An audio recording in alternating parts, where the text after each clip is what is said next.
Allu Arjun fans అసలు మామూలుగా celebrate చేసుకోవట్లేదండి. ఈ రోజు అయితే వాళ్ళు ఏదైతే 2 సంవత్సరాల నుంచి ఎదురు చూస్తున్న పుష్ప 2 సినిమా ఈ రోజు 9:30కి సంధ్యా థియేటర్లో బెనిఫిట్ షోతో ప్రారంభం అవుతుంది. వాళ్ళ ఊపు వాళ్ళు అసలు తగ్గేదే లే అని చెప్పేసి అంటున్నారు. చూస్తూ ఉంటే మామూలుగా లేదండి. అసలు ఇక్కడంతా సెలబ్రేషన్స్ మీరు ఒకసారి చూడొచ్చు. జనాలు పోలీస్ సహకారం అసలు ఎంత ఉన్నా కానీ ఫ్యాన్స్ అసలు ఎవరి మాట పట్టించుకోవట్లేదు. మీరు చూడొచ్చు.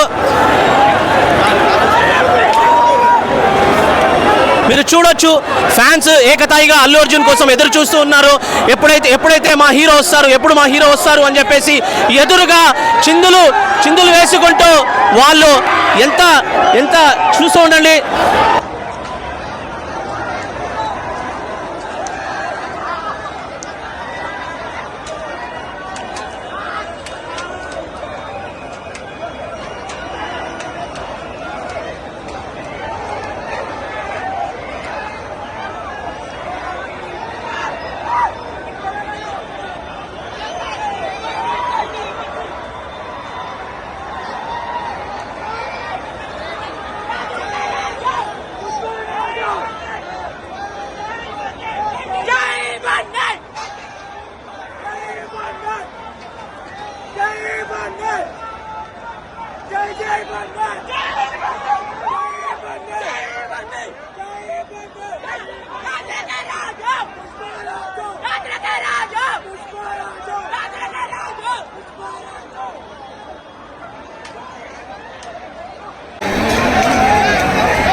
Jai Bande!